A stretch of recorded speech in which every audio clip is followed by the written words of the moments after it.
फेंका दीवार पे, मैंने एक बॉल को फेंका दीवार पे, बॉल ने जाके क्या दीवार पे फोर्स लगाया, तो वो दीवार वापस उतना ही फोर्स बॉल पे लगा, इक्वल बट अपोजिट। बॉल ने दीवार पे फोर्स किधर लगाया, इधर, मैंने बॉल को फेंका उस पीछे वाली दीवार पे, तो बॉल ने फोर्स लगाया इधर, दीवार बॉल पे फोर्स लगाएगी इधर, तो बॉल वापस मेरे पास आ जाएगी। इसे कहते हैं एक्शन एंड रिएक्शन। मैं 5 न्यूटन से इसको मारता हूँ, ये वापस मेरे को फोर्स लगाएगा कितना, 5 न्यूटन। अब एक चीज सुनना, अगर कोई क्रिकेटर बॉल को रोकने के लिए 5 न्यूटन फोर्स लगाता है, क्या ये फोर्स बॉल पे लगा था, तो क्या बॉल उसके हाथों पे वापस 5 न्यूटन का फोर्स लगाएगी? बिल्कुल लगाएगी, क्योंकि उसने रोकने के लिए बॉल को 5 न्यूटन का फोर्स लगाया, तो बॉल भी उसके हाथों पे क्या लगाएगी, 5 न्यूटन। और अगर वो बॉल को रोकने के लिए 2 न्यूटन का फोर्स लगाता है, तो बॉल भी उसके हाथों में क्या लगाएगी, बराबर है ना, इक्वल, एक्शन एंड रिएक्शन बराबर, जितना दोगे उतना ही मिलेगा। तो अगर ये 5 न्यूटन का लगाता तो इसके हाथों में भी 5 न्यूटन, लेकिन अगर ये 2 न्यूटन का लगाता तो इसके हाथों में भी 2 न्यूटन। मेरी बात सुनना, अगर वो टाइम नहीं बढ़ाता तो क्या उसको ज्यादा फोर्स लगाना पड़ता? उसने पहले बॉल कितनी देर में रोकी, दूसरी बार 5 सेकंड में। जब वो 2 सेकंड में रोक रहा था तो उसने बॉल पे 5 न्यूटन फोर्स लगाना पड़ा, तो 5 न्यूटन फोर्स उसके हाथों को भी महसूस हुआ, क्यों, क्योंकि बॉल ने वापिस उसके हाथों पे लगाया। लेकिन जब वो 5 सेकंड में रोकता तो उसने बॉल पे कितना फोर्स लगाया, 2 न्यूटन, तो उसके हाथों को भी कितना महसूस हुआ, 2 न्यूटन। तो समझना, जब वो बॉल को कैच करता है तो वो रुकने का टाइम पीरियड क्या कर देता है, इंक्रीज टाइम पीरियड। देखो मैंने 2 का 5 किया, तो क्या मेरे फोर्स की वैल्यू कम होगी, फोर्स की वैल्यू बॉल पे कम होगी, तो बॉल भी मेरे हाथों पे कम फोर्स लगाएगी। तो क्या फर्क पड़ रहा है भैया, बॉल को तो कोई फर्क नहीं पड़ रहा, लेकिन तुम्हारे हाथों पे लगेगी। और तुम बॉल पे तो 100 न्यूटन लगाओ ना, उससे कोई फर्क नहीं पड़ रहा है, लेकिन वो 100 न्यूटन अगर उस पर लगा रहे हो तो वो भी तुम्हारे ऊपर क्या लगा के जाएगी, 100 न्यूटन। उसके तो कोई फर्क नहीं पड़ रहा, लेकिन हाथों पे लगेगी, इसलिए वो क्या इंक्रीज कर देता है, टाइम इंक्रीज कर देता है। टाइम इंक्रीज करने का मतलब देखना, क्या मैं लिख सकता हूँ, Ef minus Pi by T equal to F, momentum के साथ टाइम में चेंज फोर्स के बराबर। अगर मैं टाइम बढ़ा देता हूँ तो क्या मेरा फोर्स कम हो जाएगा, बिल्कुल कम हो जाएगा। क्यों, क्योंकि देखो ये चीज तो कांस्टेंट है। पिछली बार भी 10 पे 0 कर रहा था, 2 सेकंड लगे, इस बार भी 10 से 0 कर रहा है, 5 सेकंड। मोमेंटम में चेंज का कोई फर्क आया क्या, नहीं। मोमेंटम पहले भी कितना था, m इंटू यू, अगर मैं m को 1 मानू तो 1 इंटू 10, यार, और फाइनल कितना था, 0। मोमेंटम पहले भी इतना ही चेंज हुआ, बाद में भी इतना ही चेंज होगा। पहले चेंज लाने में तुमने 2 सेकंड लगाए, और इस बार चेंज लाने में तुमने 5 सेकंड लगाए। यानी मोमेंटम में जो टाइम के साथ चेंज आ रहा है, अगर तुम उस चेंज को लाने में टाइम बढ़ा दो तो तुम्हारे फोर्स की वैल्यू क्या हो जाएगी, कम हो जाएगी। समझ रहे हो? तो ये न्यूटन के सेकंड लॉ की एप्लीकेशन है कि जब भी कोई क्रिकेटर बॉल को कैच करता है वो अपने हाथों को पीछे की तरफ लेके जाता है। क्यों? क्योंकि उसने जो मोमेंटम में चेंज आ रहा है उस चेंज के टाइम को क्या किया, बढ़ा दिया। चेंज तो पहले भी आ रहा था, पर कितने सेकंड में, 2 सेकंड में। चेंज अब भी आ रहा है, कितने सेकंड में, 5 सेकंड। क्या पहले जितना चेंज आ रहा था अभी भी उतना ही चेंज आ रहा है? हाँ, पहले भी बॉडी की वेलोसिटी 10 और फाइनल 0, टाइम लगा 2 सेकंड। अभी भी बॉडी की वेलोसिटी 10, टाइम फाइनल 0, लेकिन टाइम कितना लगा, 5 सेकंड। तो वेलोसिटी में कोई चेंज नहीं, 10 से 0, 10 से 0। टाइम पहले 2 सेकंड लग रहा था और टाइम अब 5 सेकंड लग रहा है। तो मैंने टाइम बढ़ा दिया, तो देखो मैंने प्रूव करके बताया कि जब मैं टाइम बढ़ा देता हूँ तो मेरा फोर्स कम हो जाता है। फोर्स कम हो गया तो सर क्या फर्क पड़ा? अरे जब सामने वाला बॉल पे कम फोर्स लगा रहा तो बॉल भी उसके हाथों पे कम फोर्स लगाएगी, तो उसके हाथ इंजर्ड नहीं होंगे। क्या नहीं होंगे? इंजर्ड नहीं होंगे। ये एक एप्लीकेशन है किसकी, न्यूटन के। समझ में आया? क्लियर? यहाँ न्यूटन का थोड़ा सा थर्ड लॉ भी मिक्स करना पड़ता है इसको समझाने के लिए।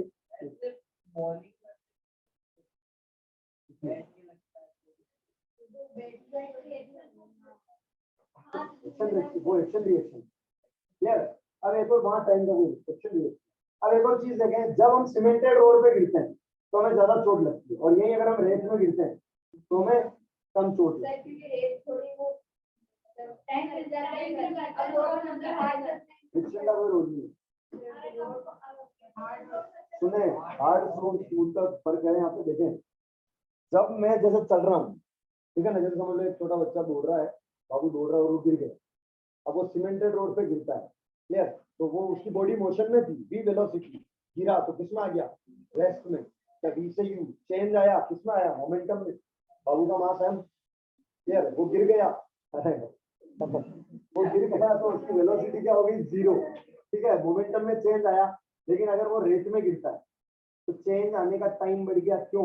क्योंकि रेत थोड़ी सी अंदर दबी, तो वो जब 0 तक पहुंचेगा तो 2-3 सेकंड बढ़ गए, टाइम बढ़ गया तो फोर्स कम हो गया, फोर्स कम हो गया तो उसको छोड़ समझ में है ना। एक तो सीधा ये मारकर यहाँ गिरा और रेस्ट पे आ गया, समझ लो। एक ये मारकर रेत में गिरा तो रेत थोड़ी सी दबेगी, जैसे बाबू गिरा तो एक तो सीमेंटेड फ्लोर पे गिरा, सीधी बॉडी रेस्ट में आई कम टाइम में, और अगर एक रेत में गिरा तो रेत थोड़ी सी दबेगी, यानी उसकी वेलोसिटी 0 पे जाएगी, जिसमें थोड़ा सा टाइम और बढ़ गया, टाइम बढ़ गया तो फोर्स का लगेगा, फोर्स का लगेगा। समझ में आया। तो ये कुछ एप्लीकेशन से किसकी, न्यूटन के सेकंड लॉ, ठीक है। Application of Newton second law, first point.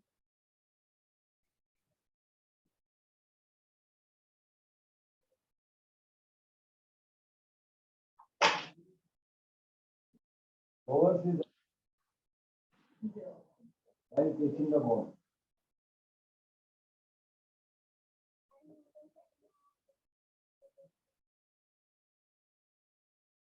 Application की फर्स्ट पॉइंट है ना। अरे समझ में आया ना, ये मैंने एग्जांपल के थ्रू समझाया इसको।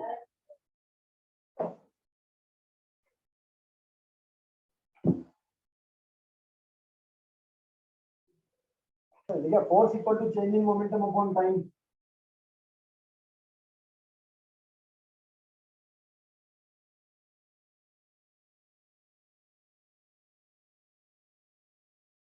Explanation, when a player lowers his hand,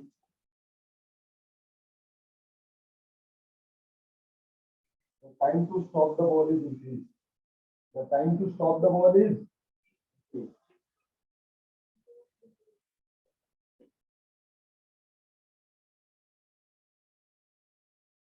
And less force is required to stop the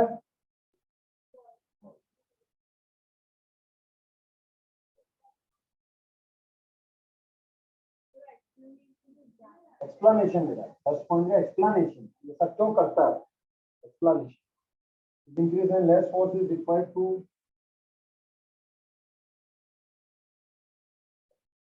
bring the change in momentum of body।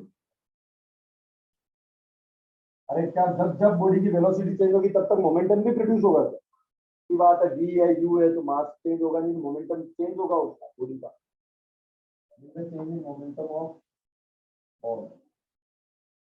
So the hands are not in the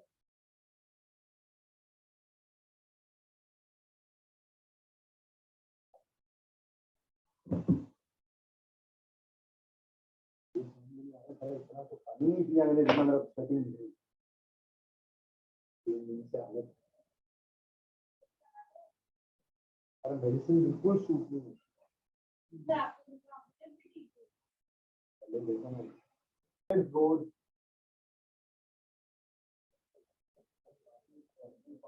Babu falling on cemented, get injured, as a person falling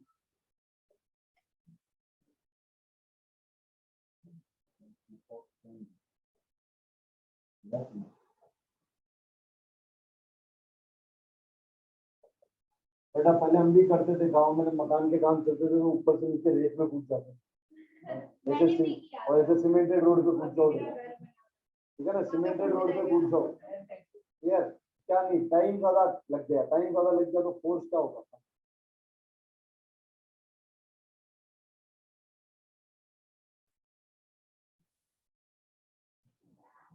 When the person falls on, because either on cemented floor or on cemented floor, rate of change of momentum is very fast. Rate of change of momentum is very fast या very large।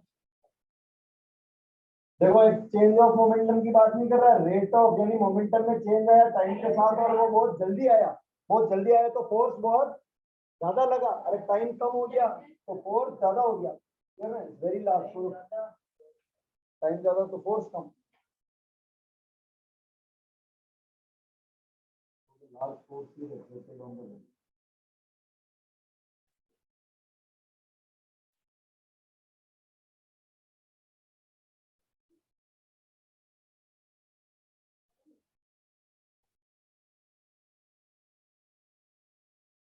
rate of change of momentum is less.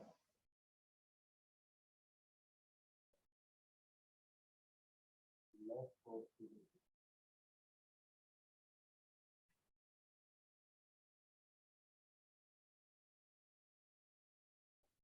Physics में बीच बीच में कहीं कहीं theory आ जाती है, ठीक है ना। मोशन चैप्टर में ऐसी दिक्कतें नहीं थी, तो थोड़ी मोटी दिखाई थी, पर ये चैप्टर में थोड़ी थोड़ी थ्योरी आ जाती है। एक डेरिवेशन आया तो न्यूटन के second law F equal to M, इसी के थ्रू फर्स्ट भी प्रूव किया, V equal to U, V equal to V। तीसरा भी लिखना बेटा, vehicles are fitted with focus.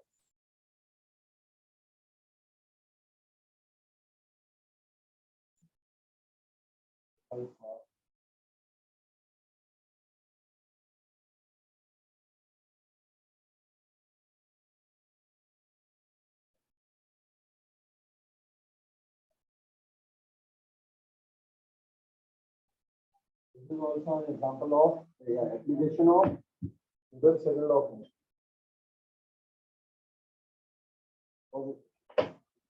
तीसरा लो ये कहता है रिएक्शन, लेकिन हर एक्शन का रिएक्शन अपोजिट डायरेक्शन में होगा। कैसे? अपोजिट डायरेक्शन में। अगर मेरा एक्शन इस साइड में तो उसका रिएक्शन इस साइड में। क्लियर? पहला नियम समझना बेटा ध्यान से। पहला नियम कि अगर मेरा एक्शन इस साइड में है तो रिएक्शन अपोजिट डायरेक्शन में, यानी हर एक्शन का एक रिएक्शन होता है। इसका मतलब ये कि जब एक ऑब्जेक्ट दूसरा ऑब्जेक्ट पर फोर्स लगाता है तो दूसरा ऑब्जेक्ट पहले ऑब्जेक्ट पर वापस उतना ही फोर्स लगाता है उल्टी डायरेक्शन में। जैसे मैंने इधर से फोर्स लगाया, पहले वाले मैंने इधर पे से फोर्स लगाया, तो जो मेरे सामने वाला ऑब्जेक्ट है वो मेरे पे वापस उतना ही क्या करेगा, फोर्स लगाएगा। अब एक और चीज सुनिए, क्या एक्शन और रिएक्शन कभी एक बॉडी, क्या यहाँ पे इनका नेट फोर्स कैलकुलेट करूँ मैं बॉडी का तो क्या जीरो हो जाएगा? कितने लोग कह रहे हैं हाँ? सीधा सवाल सुनना चाहता है, वापिस सुनने, नीचे करें फिर वापिस हाथ खड़ा करें, सुन के सवाल समझना है। तो मैं कह रहा हूँ कि मैंने एक बॉडी पे फोर्स लगाया और बॉडी उतना ही फोर्स मेरे पे लगा रही है अपोजिट डायरेक्शन में। वैल्यू चेंज नहीं हुई, मैंने 10 न्यूटन लगाया तो बॉडी ने भी मेरे पे क्या लगा, डायरेक्शन चेंज हुई। मैंने बॉडी पे लगाया, बॉडी ने वापस मेरे पे लगाया, इसे कहते हैं एक्शन रिएक्शन। क्लियर? अगर मैं उस बॉडी पे नेट फोर्स कैलकुलेट करूँ तो क्या नेट फोर्स जीरो हो जाएगा? क्या हाथ खड़ा करें? हाँ हो जाएगा। हाथ खड़ा करें, सभी हो जाएगा। उल्टी मैंने इधर लगाया, उसने इधर लगाया, नेट फोर्स जीरो हो जाएगा क्या? नहीं होगा। देखिए क्यों नहीं होगा?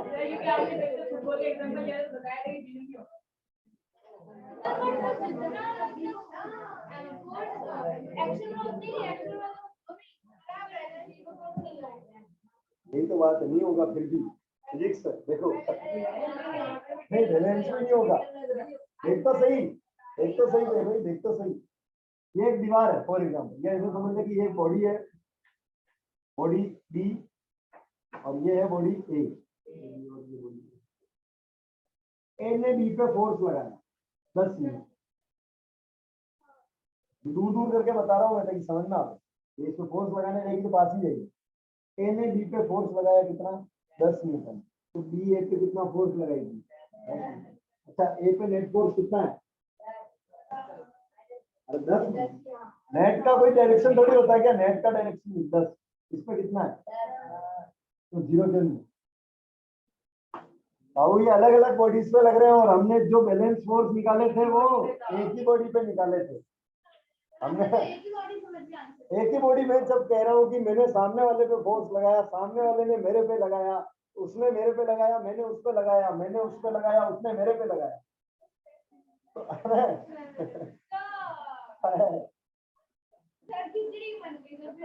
अभी देखो, ये है बॉडी ए और ये है बॉडी बी।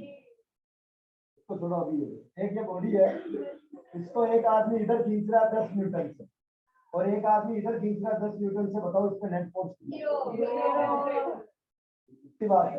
ऐसे ले लो, एक आदमी इधर को इधर धक्का दे रहा है 10 न्यूटन से, एक इधर भी धक्का दे रहा है 10 न्यूटन से, नेट फोर्स कितना? जीरो बेटा। 10 इधर लग रहा है, 10 इधर लग रहा है, जीरो और जीरो हो गया ना यार।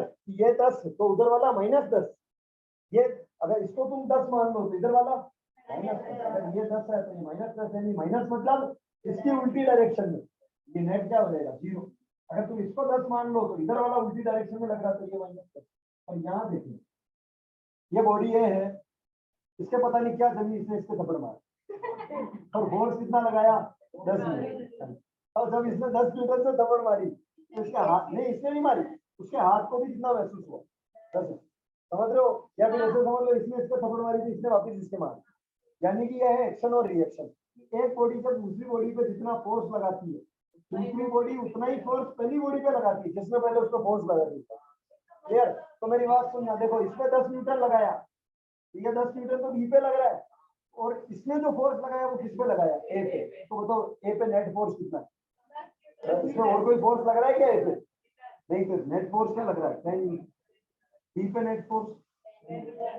यानी कि एक्शन रिएक्शन हमेशा दो बॉडीज के लिए होते हैं। एक्शन और रिएक्शन दो बॉडीज के लिए होते हैं। सिंगल बॉडी कभी भी एक्शन रिएक्शन प्रोड्यूस नहीं कर सकती। सिंगल बॉडी कभी भी एक्शन रिएक्शन प्रोड्यूस नहीं कर सकती। ठीक है ना? इसको इस तरह से समझो कि भाई जैसे अगर मैं इस बोर्ड पे मारूंगा नहीं तो मैं कैसे रिएक्शन प्रोड्यूस करूँ? तो मैंने इस पर फोर्स लगाया तो बोर्ड ने वापस मेरे हाथ पे फोर्स लगाया।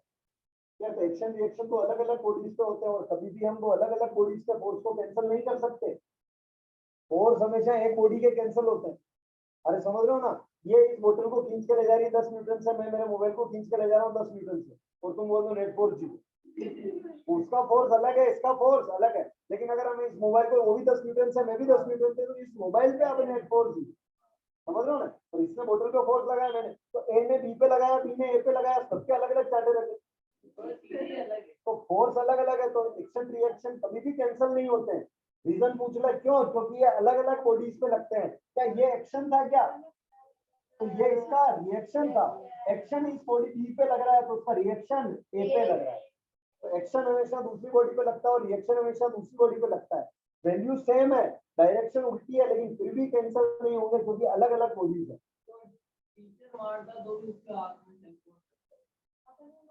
बिल्कुल लगता है, बिल्कुल लगता है।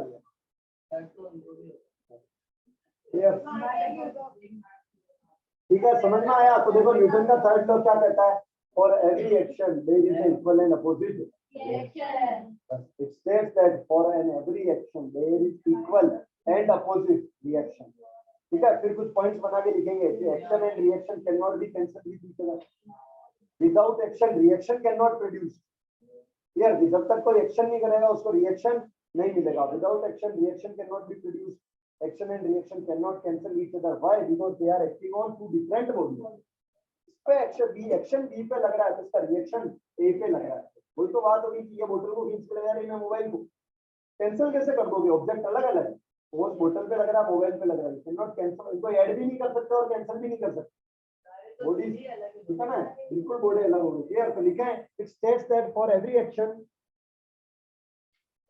It states that for every action Newton's third law of motion. Newton's third law of motion. It states that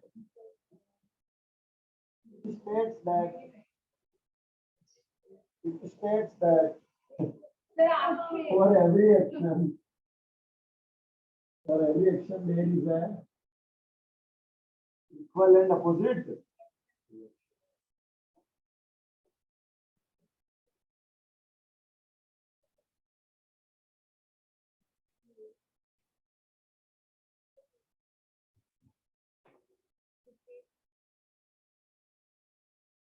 It says that for every action there is an equal and opposite reaction.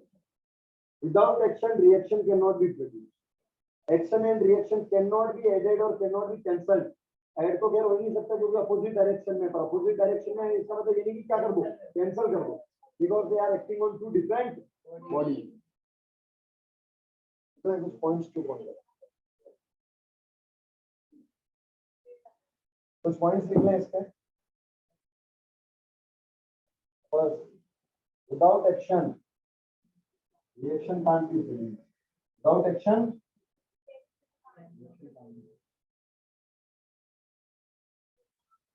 second, action and reaction forces cannot be cancelled.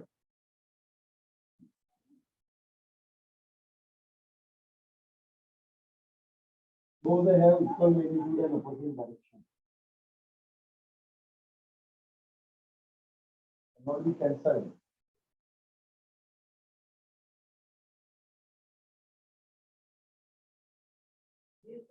मारने में होता है या नहीं बेटा, हर चीज में सुनो, बिल्कुल हर चीज में। एक आदमी नाव चलाता है, वो पानी को पीछे धक्का देता तो पानी नाव को आगे धक्का देता। एक्शन और reaction, clear? Action and reaction force cannot be cancelled because they act on two different modes. Because they act on two.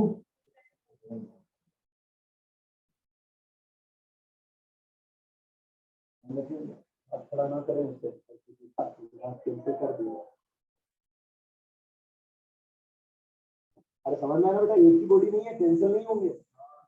Action B पे लगा तो उसका रिएक्शन ए पे लगा, एक फोर्स बी पे लग रहा है, एक ए पे लग रहा है, अलग अलग बॉडी पे फोर्स लग रहे हैं, ना तो जोड़ सकते ना घटा सकते। वो पानी को पीछे धक्का, नाव को आगे धक्का देता है, ठीक है? एक और चीज समझे इधर, नाव आगे जा रही, वो पानी को पीछे धक्का दे रहा ना, वो आते हैं चलाने के, फिर क्या करो उससे, वो पीछे धक्का दे, बिल्कुल लेना। तो अरे हर चीज का एक्शन रिएक्शन है, छोटी से छोटी। अगर तुमने किसी बॉडी पे फोर्स लगाया तो वो बॉडी वापस तुम पे फोर्स लगाएगी। एक बॉल को दीवार पे फेंको, तुम जितना तेज फेंकोगे उतना ही तेज आएगी, दीवार ने भी उस पर उतना ही फोर्स लगाया था। हर एक्शन का क्या होता है, एक रिएक्शन। ये है न्यूटन का thing. Without action reaction can't be produced, and action and reaction forces cannot be cancelled because they act on two.